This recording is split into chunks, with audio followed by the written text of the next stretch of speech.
नमस्ते।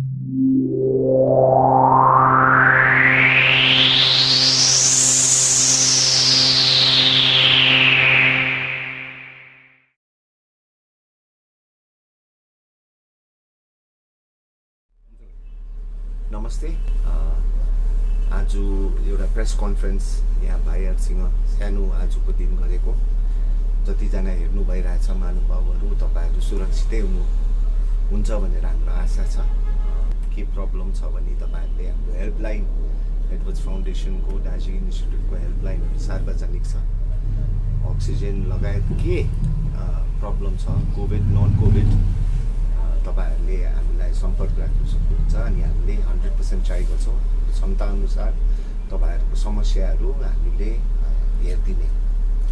आजको मेन कुरा चाहिँ के हो भन्दाखेरि जुन चाहिँ हामीले मिडियामा हेर्दैछौँ तपाईँहरूकैद्वारा, प्रेसको तपाईँहरूकैद्वाराबाट हामीले जे हेर्नु पाउँदैछौँ यो एक हप्ता जस्तो भयो। काम सबैले गरिरहेछ, यहाँ कुनै पनि दल छैन जसले चाहिँ काम नगरेको। सँगसँगै प्रशासन, म्युनिसिपालिटी, जिटिए अनि जिएनएलएफको हाम्रो विधायक निरज जिम्बा, राजु बिष्ट, एबिजिएलको भाइहरूले पनि उहाँको संस्थाद्वारा गर्दैछ। हामीले पनि हाम्रो संस्थाद्वारा पनि एडवर्ड्स फाउन्डेसन डिआईबाट गर्दैछ। विमल गुरुङ दाजुले पनि उहाँको संस्थाबाट पनि सिङ्गालीला के भन्ने एउटा संस्था छ त्यहाँबाट पनि 100 बेडेड खोल्दैछ भनेर हामी सुन्दैछौँ। विमल दाजु स्वयं मोर्चाबाट जग्गा जग्गा गएर सेनिटाइज गर्दैछ। गोजा मुमु 2 को पार्टीद्वारा पनि काम हुँदैछ होइन, त्यहाँ हामीले देख्छौँ। अनि उहाँहरूको विक्रम फाउन्डेसन, मेरो सालो केटा विक्रमले पनि धेरै राम्रो काम गर्दैछौँ। सबैजना यति बेला हामी लागि परिरहेको छौँ। दलहरू, पार्टीहरू, संस्थाहरू, एनजिओहरू होइन, यति बेला यो सबै राम्रो काम, यो एकताको एउटा महल देख्दैछ, एकताको महल, जहाँ चाहिँ सबैजनाले चाहिँ जनताको लागि होइन, जनता बाँचोस्, जनता बाँच्यो भने सबै बाँच्छ भन्ने एउटा प्रकारको एउटा राखेर अगाडि बढ्दैछौँ। कति राम्रो, कति साल पछि यो यस्तो महल हामीले देख्नु पाएको होइन। एकदमै सबैजनालाई बधाई, सबैजना अनित थापा दाजुदेखि लिएर विमल दाजुदेखि लिएर हाम्रै निरज जिम्बा, राजु भाइ, सबैलाई आम जनताकोबाट हो। अनि म एडवर्ड्स फाउन्डेसन अनि जिएनएलएफको एउटा ब्रान्च प्रेसिडेन्टबाट सबैजनालाई बधाई, कङ्ग्रेचुलेसन्स। जनताको जुन चाहिँ आजको घडीमा जुन चाहिँ निड अफ द आवर तपाईँहरूले पुऱ्याइरहेको छ आफ्नो आफ्नो क्षमताले।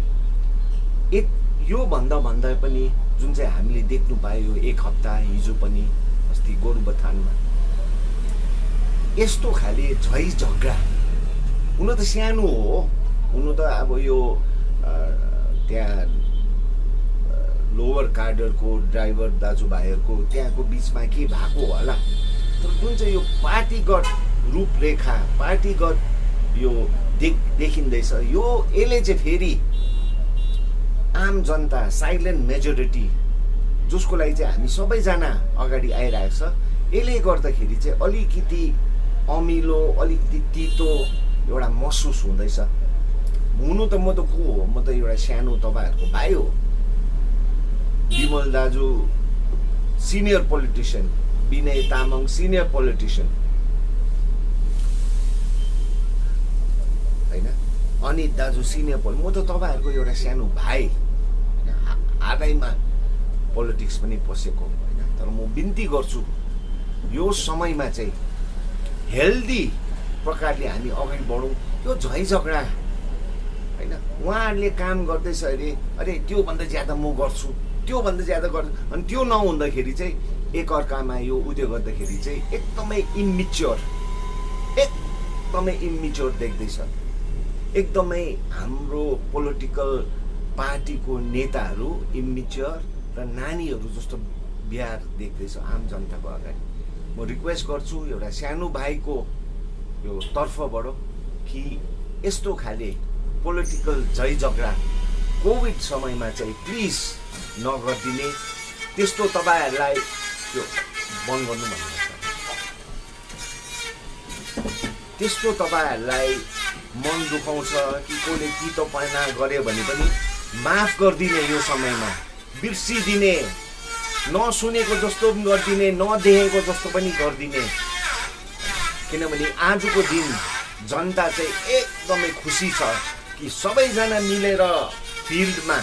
त्यसकारण मेरो एउटा भाइ, एउटा जुनियर पोलिटिकल फिल्डमा एउटा जुनियर भाइकोबाट तपाईँहरूले यसो सुन्देर होइन, अनि यस्तो खाले धम्की क्या 10 दिनमा चाहिँ हटाउँछु, अब त्यो हो होइन मलाई थाहा छैन होइन, तर यस्तो वक्तहरू क्या त्यो ब्याक फेरि हामी ब्याक यो 14 साल 15 सालमा जे भयो नि त्यही खाले फेरि महलमा प्लिज यस्तो खाले। किनभने को पनि यहाँ दार्जिलिङको राजा को पनि होइन, यहाँ राजतन्त्र छैन, इट इज डेमोक्रेटिक। अनि सबैजनाको दार्जिलिङमा बस्ने राइट छ, कसैको कोले खेद्ने कसैको राइट छैन। यस्तो खाले वक्तहरू नगरिदिने। म एउटा जिएनएलएफको एउटा सानो भाइ भयो भने मेरो एउटा काँधमा ब्रान्च प्रेसिडेन्टको मेरो एउटा जिम्मेवारी छ। अनि म तपाईँहरूलाई ठुलो ठुलो दाजुहरूलाई जे काम गर्नु हुँदैछ एकदमै बधाई दिँदै पनि हैन, यो सानो छोटा मोटा यस्तो झै झगडा चाहिँ प्लिज नगरिदिने। किनभने तपाईँहरू ठुल्ठुलो पार्टीको नेताहरू चाहिँ आजको दिनमा चाहिँ नानीहरू जस्तो देख्नु हुँदैछ। तपाईँहरूको नानीहरू हुन्छ नि फाइट गरेको। सो त्यस्तो के सुन्नुमा आयो, कसले नसुनेको जस्तो गरिदिने, फोगिभ गर्ने, बिर्सी पनि दिने। किनभने कोभिडले तपाईँ नै बाँचेन भने तपाईँको पार्टी के बाँच्छ। यो पालि चाहिँ हामी सबैजना मिलेर यो जुन चाहिँ राम्रो खाले एकताको महल जनताको निम्ति यो गरिदियो भने कति राम्रो हैन। त्यो एउटा मेरो मूल तपाईहरुलाई के भन्नुको लागि जुन प्रकारले 1 र 2 मा मात्रै यो अगाडि देखिरहेको छ, यसले भोलिको दिनमा ठुलो रूप लिन्छ जस्तो लाग्दैन तपाईलाई? हैन, हेर्नुहोस् त्यस्तो ठुलो रूप किन लिँदैन म भन्छु। किनभने जनता चाहिँ सचेत भएको छ नि त। पहिला हैन 2007 मा जनता एकै पार्टीसँग सबजना लागेको थियो नि त, साह्रो थियो हैन। आजको दिन जनता साइलेन्ट हेरिरहेको छ। नेताहरूको कर्कला, उनीहरूको उठाइ बसाइ, उनीहरूको बिहार बेउरा हेरिरहेको छ। सो त्यो पहिलाको जस्तो काँडर बिचमा हुनसक्छ हेर्नुहोस्, तर आम जनता नै हो नि त। 86 मा सुभाष घिसिङसँग आम जनता सबैजना थियो। त्यसकारण त एउटा त्यस्तो खाले एउटा रूपरेखा ठुलो आन्दोलन 2007 मा पनि त्यही थियो। आजको दिनमा जनता कसैको बेवा होइन, सचेत छ। सो त्यो खाले झै झगडा हुन्छ होला 10, 15, 20 जनाको कार्डरको एकअर्कामा हुन्छ। जनता एकदमै नडराउने। Ajay Edwards, GNLF party, Mohan घिसिङ तपाईहरुको समक्ष हुन्छ। अनि जहाँ अन्याय हुन्छ यो खेद्नेको कुरा दार्जिलिङबाट कसैको पेवा होइन।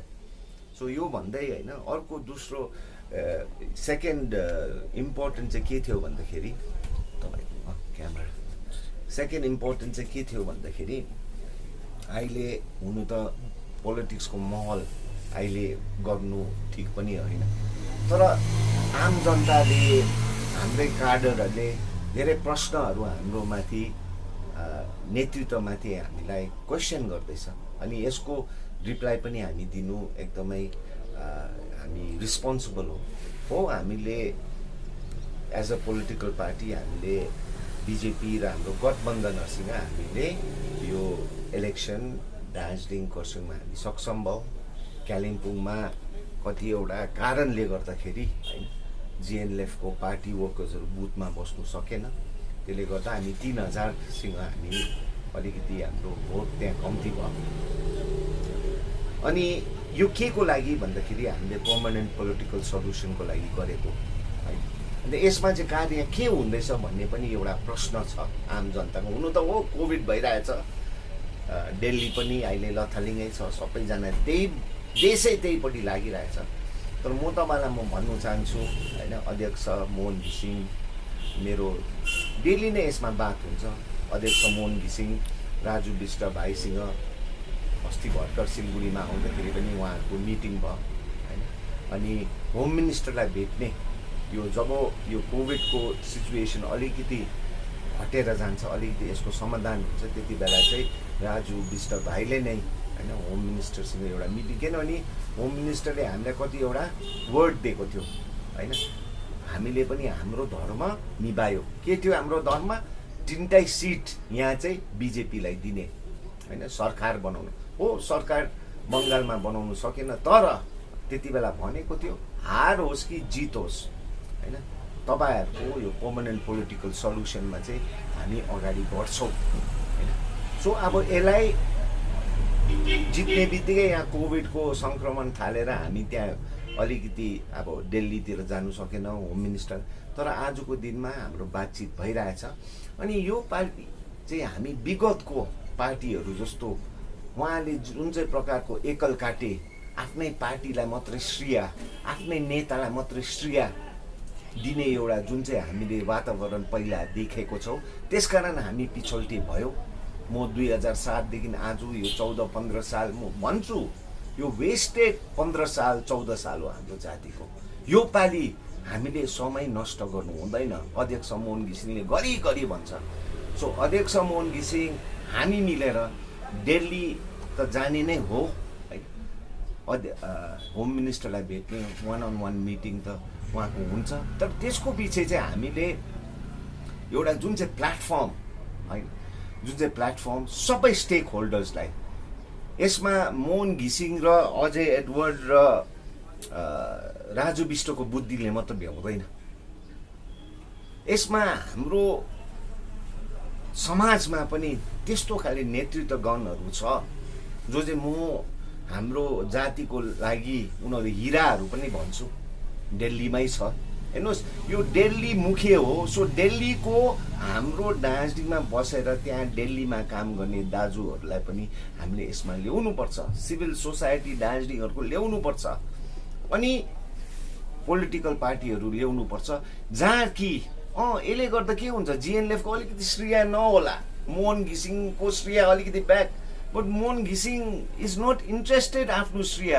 दार्जिलिङमा जे आउँछ यस्तो एउटा व्यवस्था आओस् जुन चाहिँ आजको दिनमा यो जिटिए जस्तो। मैले जिटिए भन्दाखेरि चाहिँ प्लिज तपाईँहरूले नसोच्नुहोस् त्यहाँको एक्जिक्युटिभ इन्जिनियर, त्यहाँको अफिसर, त्यहाँको नेतृत्वगणहरू आज जो त्यहाँ छ त्यो भनेको होइन, उहाँहरू त सरकारी अफिसर हो। तर जिटिएको एबिलिटी आजसम्म होइन, यहाँ हस्पिटलमा आइसियु छ भन्छ, हाम्रो मान्छेहरूले आइसियुको लागि त्यसको लागि हामीले आइसियुको लागि हामीले मान्छे लाँदैछ, आजसम्म सिलगढी नै पठाउँदैछ, बाटोमै कतिजना मर्दैछ एडवर्ड फाउन्डेसनको एम्बुलेन्सतिर होइन। जिटिएको क्षमता त हामीले देख्यौँ त।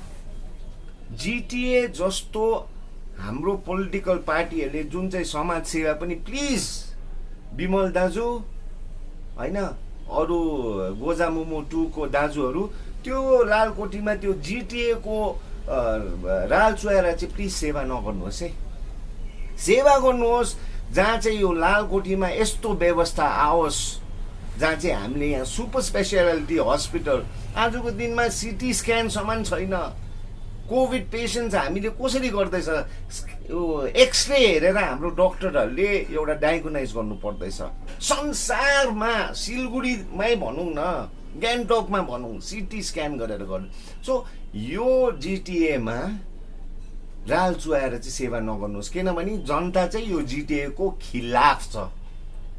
सो हाम्रो के हो भन्दा समय नष्ट नगर्ने एउटा नेतृत्वगण जहाँ चाहिँ सबैजना मिलेर जिएनएलएफ पार्टीको श्रेय नै हुनुपर्छ भन्ने होइन। यसमा मोहन घिसिङ नै ले यहाँ व्यवस्था लायो भने होइन, हाम्रो ठुलो ठालाहरू हाम्रो बुद्धिले मात्र पुग्दैन भनिरहन्छ अध्यक्षले। ठुलो ठाला किनभने समय नष्ट गर्नु हुँदैन, ठुलो ठाला गरेर चाहिँ हामीले दिल्ली मुखी एउटा कार्यक्रम गरेर शान्तिपूर्वक, तर दार्जिलिङलाई चाहिँ होइन एउटा पोलिटिकल रिस्पेक्ट र एउटा पर्मानेन्ट पोलिटिकल सल्युसन हुनुपर्छ भनेर हामी ममता ब्यानर्जी जो आज चिफ मिनिस्टर पनि भएको छ, उहाँले पनि हामीलाई पक्का माया गर्छ भने यसमा बाधा पनि उहाँहरूले दिनु हुँदैन। अनि यसकारण म दाजुभाइहरूलाई भनेको, जतिजना आज फिल्डमा एकता भएर देखाइरहेको छ, काम गरिरहेको छ, यो सानसानो चुटुक पुटुक यो झगडाले गर्दाखेरि यही एकता नै हामीले भोलिको दिन एक भएर दिल्लीमुखी प्रोग्राम गरेर दार्जिलिङभित्र चाहिँ एउटा पर्मानेन्ट पोलिटिकल सल्युसन ल्याउनु सक्यो भने कति राम्रो। त्यसको पछि गरौँ न। पर्मानेन्ट पोलिटिकल सल्युसन भित्रायो भने भोलिको दिन त इलेक्सन त गर्ने हो। त्यसको पछि एकअर्कालाई फेरि इलेक्सन एरिनामा एकअर्कालाई झारौँ न, एकअर्काको विषयमा खिलाफमा बोलौँ न।